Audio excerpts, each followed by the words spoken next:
मौत से किसी को छुटकारा नहीं, न इससे बादशाह बचे हैं न फ़कीर बचा है। ये एक ऐसा कड़वा सच है जिसे हर इंसान को बर्दाश्त करना है।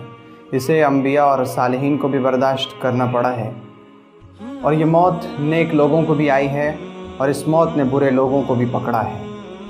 क्योंकि अल्लाह का फरमान है, कुल्लु नफ्सिन ज़ाइक़तुल मौत, हर जान को मौत का मज़ा चखना है। क्या हम दिन रात नहीं देखते कि मौत किस तरह से हमारे बच्चों को, हमारी आलो औलाद को, हमारे दोस्त को, हमारे अज़ीज़ और रिश्तेदारों को छीन कर ले जा रही है।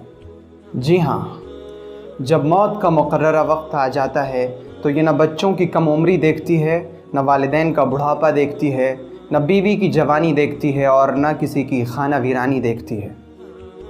हर लम्हा हम मौत की तरफ बढ़ते जा रहे हैं।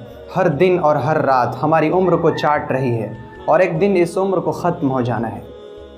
ज़रा देखिए तो सही, लड़कपन किधर गया, जवानी किधर चली गई। कुछ पता चला या यूँ लग रहा है कि अभी लड़कपन तो कल ही की बात है और उम्र का जो हिस्सा बचा है उसे भी बर्फ़ की तरह पिघल कर बहुत जल्द ख़त्म हो जाना है। और फिर मौत का कड़वा प्याला पीना पड़ेगा, और वो मौत इतनी सख्त होगी जैसे ज़िंदा बकरी की खाल खींची जा रही हो या किसी ज़िंदा चिड़िया को आग पर भूना जा रहा हो। न उसकी जान निकलती हो और ना वो उड़ पाती हो। जी हाँ मेरे भाई, मौत दुनिया की सब तकलीफ़ों से बढ़कर है। ये आरा चला देने से ज़्यादा सख्त है, ये कैंचियों से कतर देने से ज़्यादा सख्त है, ये देग पर पका देने से ज़्यादा सख्त है। और इस मौत के बाद हमें हमारे दोस्त, अहबाब, रिश्तेदार सब लोग मिलकर हमें एक ऐसी कच्ची कब्र में छोड़ आएंगे जो बहुत तंग, बहुत अंधेरी कोठरी होगी। वो इतनी तंग होगी कि न हम उसमें ढंग से करवटें बदल सकेंगे, और वो इतनी तारीक होगी जहाँ पर हमारे पास बिजली भी नहीं होगी कि हम वहाँ कोई बल्ब रोशन कर सकें। न वहाँ पानी होगा कि घबराहट में घोंट दो घोंट ही पी सकें। वो ऊपर से, नीचे से, दाएं से और बाएं से बंद एक घड़ा होगा जिसमें कोई सुराख भी नहीं कि थोड़ी सी हवा या रोशनी का कोई हिस्सा अंदर आ सके, और ऊपर मनो मिट्टी जहाँ चिल्लाओ तो भी बाहर आवाज़ न जा सके। और फिर जब हम कब्र में सो जाएंगे तो याद कीजिए उस वक्त को जब कब्र पुकार कर हमसे कहेगी, ए आदम के बेटे, तुमने मेरे अंदर आने के लिए कौन सा अमल तैयार किया था।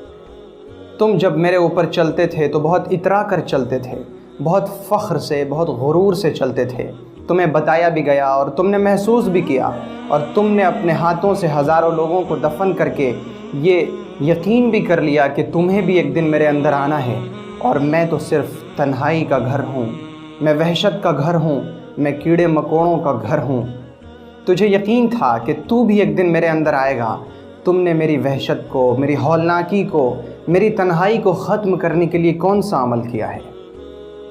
ए भाई, कब्र जहन्नम के गढ़ों में से एक गढ़ा है या जन्नत की क्यारियों में से एक क्यारी है। जो जैसा अमल लेकर आएगा कब्र उसके साथ वैसा ही सलूक करेगी।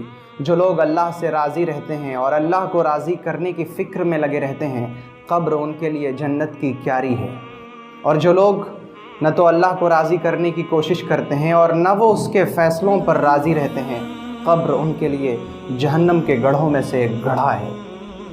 जब कोई अल्लाह का महबूब बंदा कब्र में जाता है तो कब्र उसके साथ बहुत मोहब्बत से पेश आती है और उसे कहा जाता है कि तू सो जा, जैसे कि कोई दुल्हन सोती है। और जब कोई अल्लाह का नाफरमान बंदा, अल्लाह से राज़ी ना रहने वाला, अल्लाह को राज़ी ना करने वाला बंदा पहुँचता है तो फिर कब्र उससे कहती है, अच्छा तू आ गया है, तू मेरे ऊपर चल कर बुरे काम किया करता था, आज तू मेरे अंदर आया है, देख मैं तेरे साथ क्या सलूक करती हूँ। और फिर कब्र की दोनों दीवारें उसे दबाती हैं, और इस कदर दबाती हैं कि उसकी दोनों पसलियाँ एक दूसरे में घुस जाती हैं। ए भाई, कब्रिस्तान की खामोशी आपको धोखे में न डाल दे। उसमें बहुत से गमगीन और परेशान हाल लोग पड़े हुए हैं। वो कब्रिस्तान हमें रोज़ 5 मरतबा पुकार रहा है और कह रहा है, लेकिन हम उसकी आवाज़ पर ध्यान नहीं देते, हम कभी महसूस नहीं करते।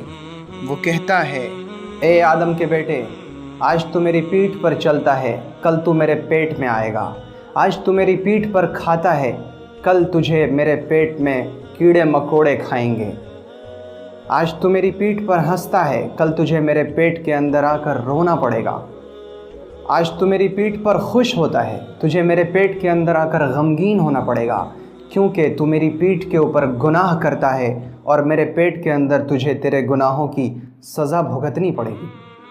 اے بھائی، قبر ہر روز پکار کر کہہ رہی ہے، اے غافل لوگو، میں تنہائی کا گھر ہوں، میں وحشت کا گھر ہوں، میں کیڑے مکوڑوں کا گھر ہوں، اور تمہیں ایک دن میرے اندر آنا ہے۔ مجھے زمین میں کھودا ہوا ایک گڑھا مت سمجھو، میں جہنم کا گڑھا ہوں یا پھر جنت کی کیاری ہوں۔ اے بھائی، یہ زندگی چند روزہ ہے۔ ہم دیکھتے ہیں کہ وہ لوگ جن کے بارے میں ہم سوچتے بھی نہیں تھے کہ یہ ابھی ہمارے درمیان سے چلے جائیں گے، وہ بھی چلے جاتے ہیں۔ شیطان ہمیں دھوکے میں رکھتا ہے، وہ ہمیں کہتا ہے کہ ابھی رکو، ابھی عیش کرو، ابھی جوانی باقی ہے، ابھی بڑھاپا آنا باقی ہے، جب بوڑھے ہو جائیں گے تو پھر اللہ کی طرف لوٹ آئیں گے۔ اے میرے بھائی، کیا کبھی شیطان نے یہ گارنٹی دی کہ تم بڑھاپے تک جیو گے؟ کیا پتہ کہ جوانی ہی میں ہماری موت مقدر ہو۔ ابھی موقع ہے کچھ کر جانے کا، ابھی موقع ہے کچھ جمع کرنے کا۔ یہ موقع جب ختم ہو جائے گا تو پھر دوبارہ ہاتھ نہ آئے گا۔ جب تک یہ سانسیں چل رہی ہیں، انسان کچھ بھی اپنے لیے جمع کر سکتا ہے۔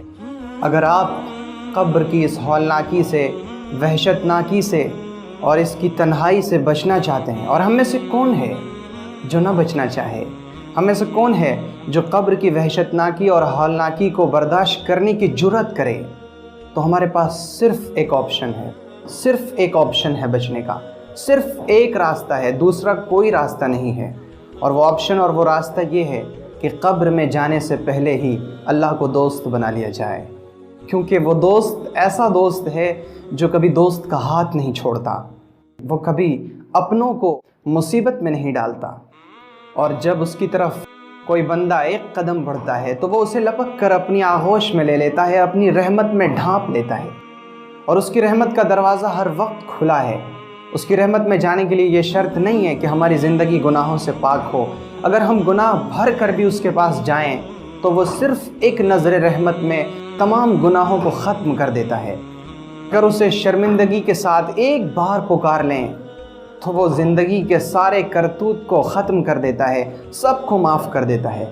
آئیں، اس کی آغوش میں، اس کی رحمت میں جگہ لیں اور اسے دوست بنا لیں۔ اگر آپ کو یہ ویڈیو پسند آئی تو ویڈیو کو لائک کریں اور اسے اپنے دوست و احباب میں شیئر کریں، اور تازہ فکر سے جڑے رہنے کے لیے چینل کو ضرور سبسکرائب کریں، اور نئی ویڈیو سب سے پہلے پانے کے لیے گھنٹی کا بٹن دبائیں۔